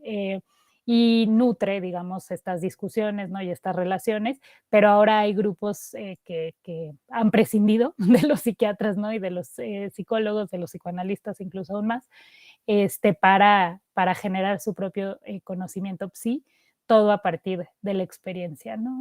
No sé si esto responde a tu pregunta, pero sí. Súper, gracias, Pedro. No sé si Víctor o Anuar quieran comentar sobre esta situación o damos otra oportunidad para otra pregunta. No sé si Anuar tenga, digo, sí, sin duda la respuesta que ha dado la maestra Ana Sofía es muy puntual en torno a cómo comenzó, y en ese sentido, pues, también hay tesis en el Instituto Mora que han estudiado estos detalles, pero también en parte ha tenido un peso mediático, ¿no? Y el mayor peso mediático de la antipsiquiatría ha sido a través de la llamada cienciología, ¿no? Thomas Szasz es parte de la iglesia de la dianética, de gente como Tom Cruise diciendo que no necesitas medicamentos para curarte de la depresión, basta con que hagas ejercicio. Y sin duda alguna, esta masa crítica, que si bien utiliza una distinción, digamos, premetodológica, en el sentido de no hacer la historia conceptual de los términos, sino ver lo latente que señalan, es una crítica hacia el psiquiatra, pues, que ha limitado su trabajo a recetar pastillas, ¿no? Entonces, a mí me llama la atención cómo puede ser tan antipsiquiátrico la figura de Antonin Artaud en la radio francesa, pronunciando improperios y hablando gato, el devenir animal, en su poema para acabar con el juicio de Dios, ¿no? O también puede ser tan antipsiquiátrico los proyectos de investigación que buscan estudiar la salud mental y te topas con resistencia de los psiquiatras a siquiera conceder entrevistas, ¿no? Entonces, la antipsiquiatría se nutre de películas como Who's the Flight to the Cuckoo's Nest con Jack Nicholson, y se convierte en una manera en la que se discute la hegemonía de la propia práctica, de la propia práctica profesional. Yo siento que es un objeto que desborda lo que pasa en provincia muchas veces. No te vas a encontrar a la gente en Baja California Sur, o en Mexicali, o en Hermosillo, o en Parras, Coahuila, discutiendo estos términos, ¿no? Pero aún así están dentro del horizonte de la investigación. Lo que es cierto es de que en sus manuscritos, en sus intervenciones profesionales y papelería gremial de la Asociación Psiquiátrica Mexicana, incluso de las asociaciones binacionales, la categoría antipsiquiatría, con todas sus acepciones y sus orígenes, sea italiana, inglesa, sí representó un problema para ellos mismos. Y lo que yo encuentro problemático es cómo se asociaba a movimientos contraculturales, que terminaban formando etiquetas y proscripción de conductas como juveniles, ¿no? Entonces ya se volvía antipsiquiatra el muchachito que experimentaba con drogas, o se volvía antipsiquiatra el muchachito que se convertía en rebelde y no le hacía caso a sus padres, ¿no? En ese sentido, la antipsiquiatría viene a señalar unos aspectos del gremio en el cual la propia episteme del psiquiatra busca rechazar lo social, ¿no? Busca rechazar las muestras espontáneas de personalidad. Yo no me considero antipsiquiatra, pero pues estoy en el camino de entenderlo, ¿no? No sé si con eso respondo la pregunta o derivo algo de la utilidad práctica. No sé si Anuar se haya encontrado muestras de la antipsiquiatría en el IPBC.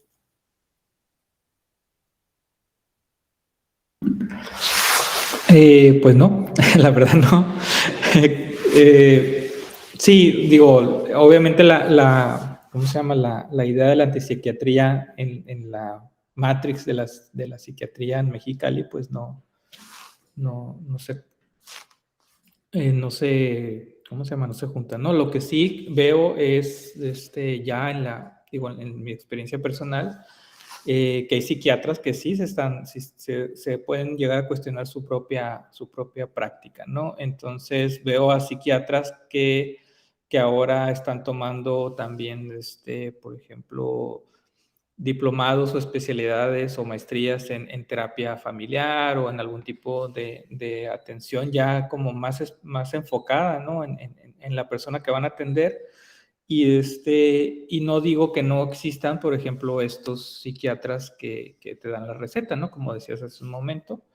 Y también he observado, por ejemplo, a mí me tocó en el 2016 cuando el IPBC abre las clínicas ambulatorias en Tijuana y en Ensenada, a raíz precisamente de que el Hospital de Salud Mental de Tijuana se estaba conflictuando con lo que se llamaba en aquel momento el Seguro Popular, por la sobrediagnóstico, ¿no? Es decir, había pacientes en el hospital de Tijuana que tenían un padecimiento de salud mental, pero como no lo cubría el Seguro Popular, pues les ponían otro, ¿no? Entonces les ponían uno que sí cubriera para poderlos atender en el hospital. Entonces, en esa disputa que se da en ese momento, pues llega el IPVC a cubrir la necesidad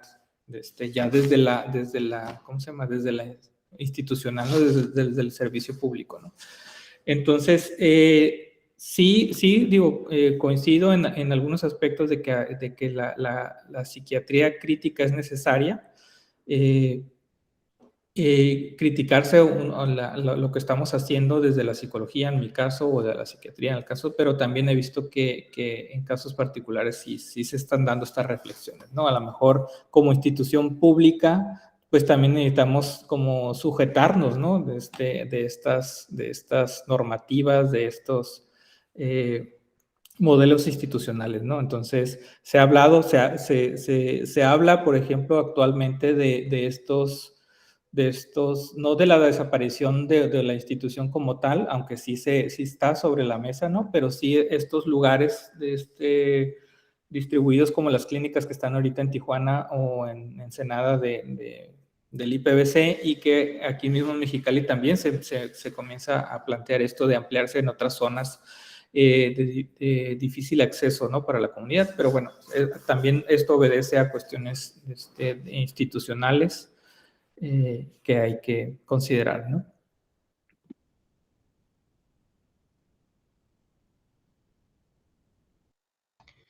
Muy bien. ¿Algún otro comentario o pregunta de nuestra audiencia?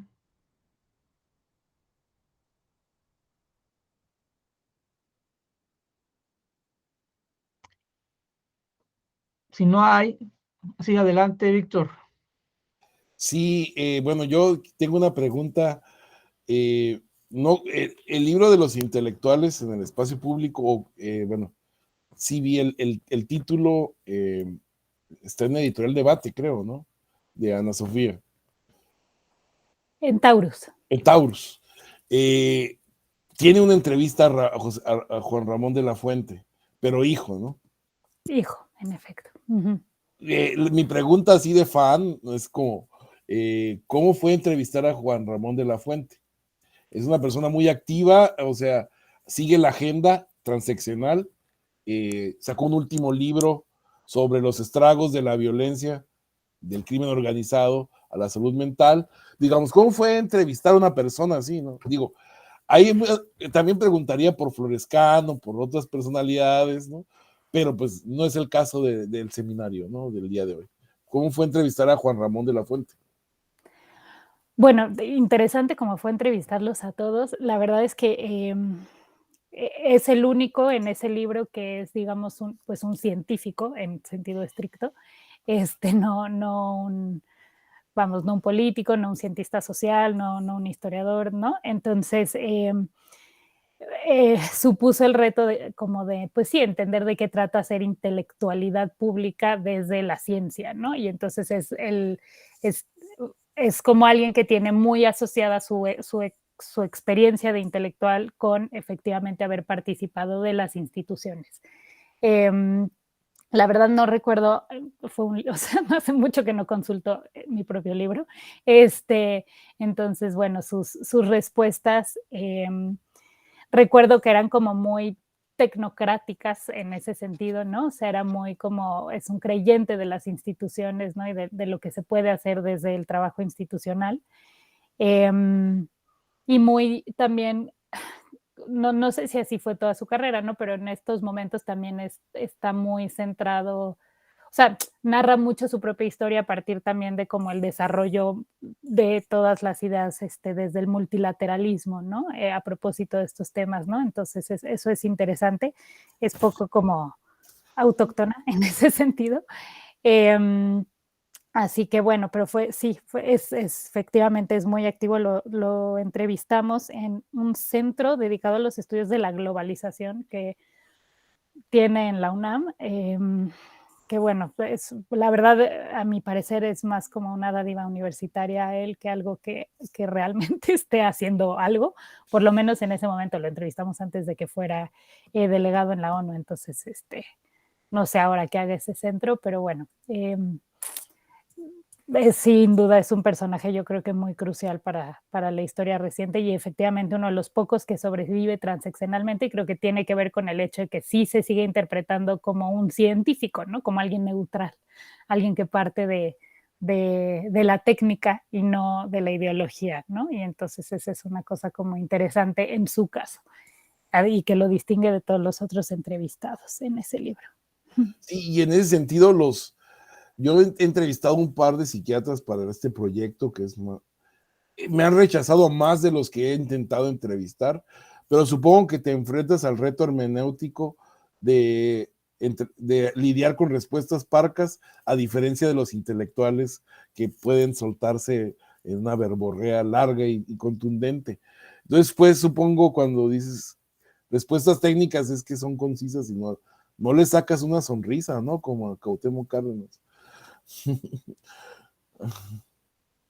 Algo hay de eso, aunque sí es encantador, también es verdad. Es un político al final del día también, ¿no? Entonces, sí, creo que es un personaje interesante por eso, porque está como que a caballo entre la política, la ciencia, ¿no? Y la intelectualidad, y tiene una autoridad moral que nadie va o sea, todos los otros ya, vilipendiados en muchos sentidos. Y él sobrevive, insisto, creo que tiene que ver con esta cosa de, pues sí, la autoridad moral que hace científico de algo, de las ciencias duras, ¿no? No de la historia y todo lo demás. Pero es interesante. Yo creo que, bueno, hablando de eso, y un poco como quiero reconocer que Anwar se haya unido a esta conversación, porque creo que es muy importante efectivamente construir historias a partir de la experiencia de los médicos, ¿no? Y de sus expectativas, en tanto, sí, científicos, pero también en tanto gente que se hace cargo de la salud y la integridad de personas y que tiene que lidiar no solo con los pacientes, sino también con las familias, ¿no? Y entonces hay como un entramado pues sí, de condiciones que desde la historia a veces es difícil dilucidar, y yo creo que hay que hacer, como tú estás haciendo, Víctor, mucha historia oral también para recabar esas experiencias, porque pues sí, los documentos institucionales sobre estos temas en particular no dicen mucho, ¿no? Hay que ir a la basura, o sea, Anwar tiene que lidiar conmigo ahí, queriendo buscar en la basura en las instituciones, ¿no? No solamente con los pacientes y los familiares, también con los investigadores, ¿no? De la UABC, de históricas. Ya fui a la basura, ¿eh? Ya fui. Ya estuve ahí. ¿Encontraste el manual de reconstrucción personal? Sí, ahí lo tengo. Adelante, pues no sé si quisieras un cierre. Pues si no hay preguntas, a mí sí me gustaría hacer una. Voy a dejar de lado mi papel como coordinador. Y a mí me parece muy interesante, y voy a explicar por qué. Pero la pregunta es la siguiente. ¿Hacia dónde va este replanteamiento de la psiquiatría? Pues como disciplina, pero también como gremio, y sobre todo por sus dirigentes políticos. ¿Hacia dónde va a llegar? Desde mi perspectiva, que participé en un estudio sobre centros de rehabilitación, y nuestra perspectiva es que el Estado o la psiquiatría se retiran, y quien llene esos vacíos, pues sí, es la sociedad, podemos decir que es la sociedad civil, pero en el caso de los centros de rehabilitación son las organizaciones religiosas. Entonces, organizaciones religiosas que en la ley formalmente siguen los dictados de este gremio psiquiátrico. Y lo que nosotros vimos es más bien una especie como de distancia muy, muy grande entre las instituciones y el accionar cotidiano de estos centros de rehabilitación. Y a mí me parece muy interesante porque es una realidad, especialmente en Baja California. En ningún otro estado de la República tiene esta cantidad de centros religiosos. Entonces, sí me gustaría que ustedes dieran su opinión sobre este tipo de situaciones y el replanteamiento que hacia dónde va esta disciplina y sobre todo su atención a la sociedad.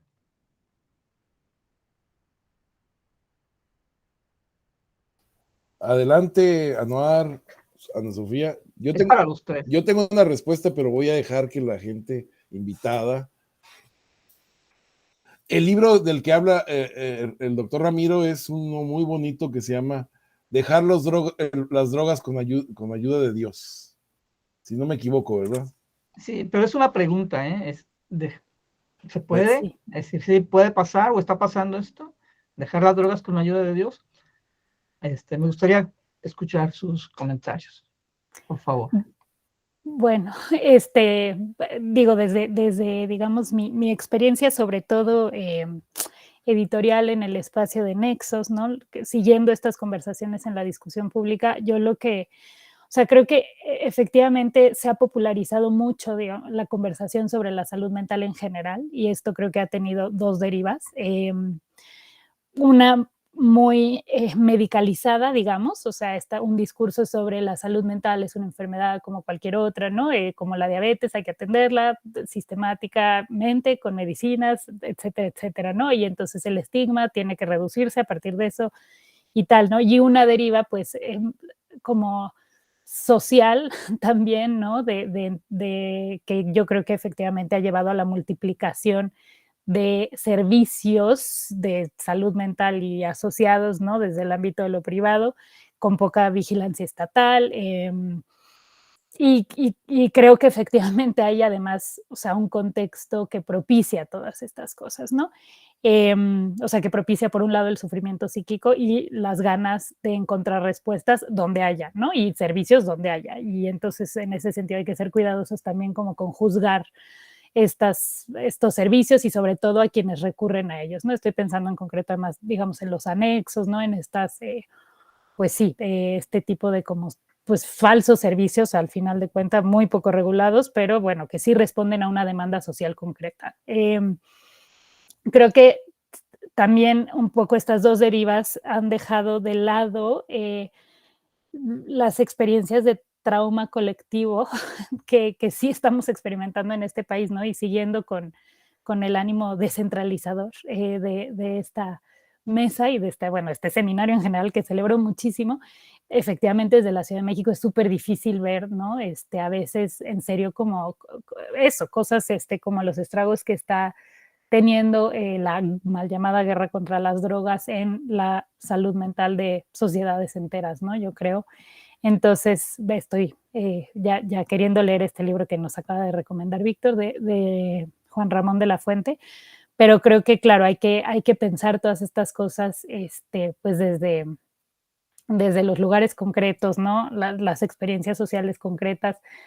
Creo que la salud mental, si se quiere pública, pues tiene que hacerse este tipo de preguntas, ¿no? Y entonces, pues para eso hay que escuchar de nuevo a los médicos, a las personas, o sea, a los pacientes, a las familias, ¿no? Hacer como trabajos mucho más etnográficos para tratar de entender eso que, pues sí, aparentemente es muy inaprehensible, ¿no? Como es la salud mental y el sufrimiento psíquico, ¿no? Pero eso o sea, creo que eso hay que hacer lo más parecido a etnografías, para tratar de entender de qué va no solo el sufrimiento, sino las posibilidades de atenderlo, ¿no? Y las condiciones en las cuales esto ocurre.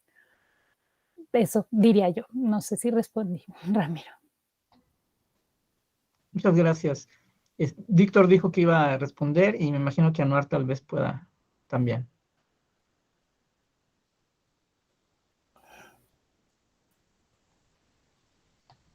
Que en Mexicali era el estado laico que no va a responder.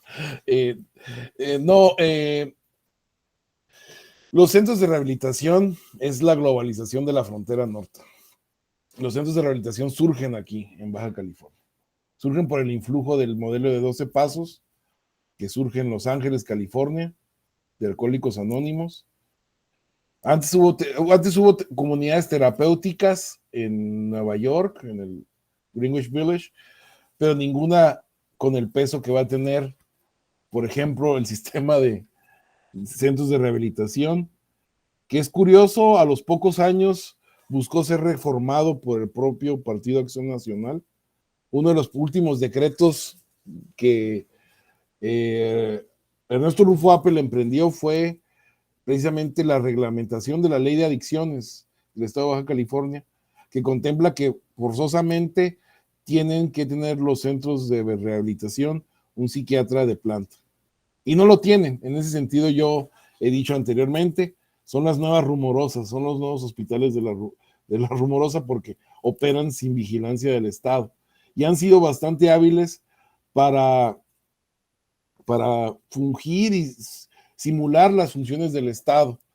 Esto está cambiando y siempre hay, pues, propuestas que incluso desde el IPBC buscan reorientar esta manera de lidiar con la enfermedad mental. Lo que es cierto, y esto a propósito del seminario anterior que tuve aquí con Olga Olivas, no es Olga Olivas, la gente va a buscar whatever works, ¿no? Va a buscar chamanismo, lo que le funcione, ¿no? Tampoco podemos descuidar esa dimensión. Lo cierto es que si no está el saber psiquiátrico o las instituciones públicas a la mano, la gente va a optar por estas vías. Lo que es cierto es que pues, se requiere una regulación fuerte y sobre todo pensarse como parte de la historia, ¿no? Que estos centros de rehabilitación no tengan sus propios archivos, no lleven registros claros en todos los casos, pues dificulta. En fin, yo en aspectos de creencias religiosas e individuales no pudiera opinar algo, pero sí en materia del Estado. Y en ese sentido, los pacientes psicóticos no hay nadie a que odien más que a los drogadictos o los farmacodependientes, porque son como las estrellas que van a la atención psiquiátrica, ¿no? Le roban demasiado tiempo los consumidores de drogas a los psiquiatras, que al punto piensan que todos lo son, ¿no?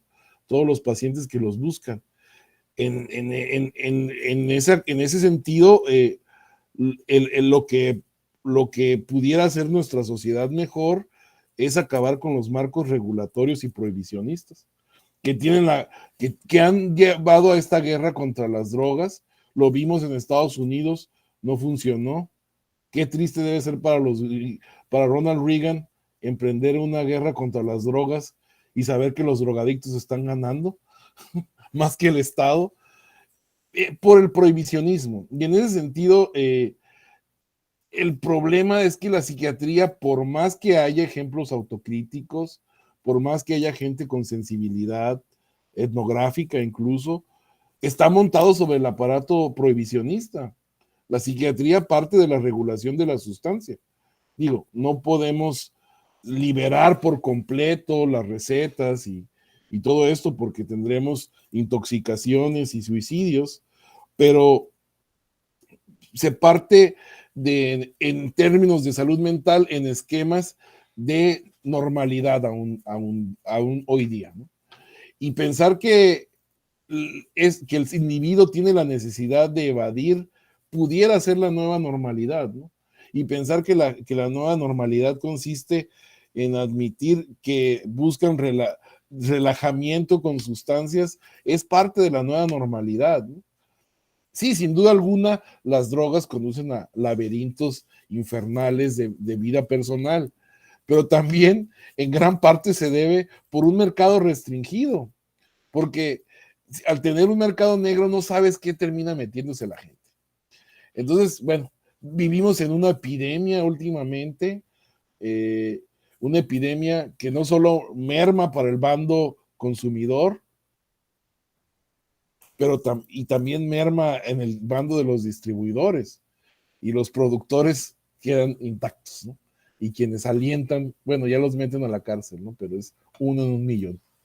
Esa sería mi opinión. O sea, Dios sí puede ayudar, pero también que los profesionales ayuden liberando el marco prohibicionista que Dicho sea de paso, en el Distrito Norte de la Baja California funcionó en un régimen, y esto no lo manejó Froilan Enciso tanto como quisiéramos en su libro, pero Esteban Cantú liberó la producción y el consumo de opio para individuos de raza amarilla, decía él, pero a la larga, cuando se implementaron la legislación de drogas heroicas por calles y que redundaron en el Distrito Norte, comenzaron las muertes de chinos y la violencia en la comunidad china. Pero con los 5 años que Cantú en su isla del Distrito Norte permitió y avaló, incluso fiscalizó la producción de opio, las cosas iban relativamente bien. Es la experiencia de la historia. Muchas gracias. No sé si alguien de los expositores o de nuestra asistencia quisiera agregar algo más, una pregunta, comentario. Y si no, pues simplemente nos resta agradecer a todos por acompañarnos en estas 2 horas de plática. Me parece que el tema es sumamente importante para nuestra sociedad. Yo creo que los expositores estarán de acuerdo con eso.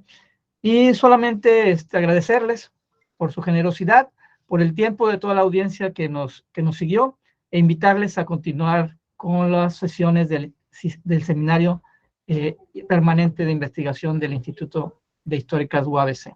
Doctor. Sí, adelante.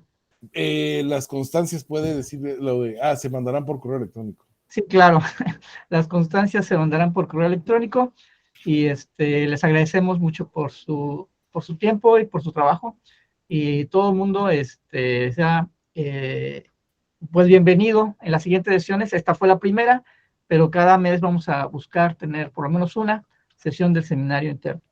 Pues muchas gracias a todos y que la pasen muy bien. Hasta luego, muchas gracias. Al contrario, muchas gracias a ustedes. Chao. Gracias, gracias. Gracias. Ánimo, Mexicali.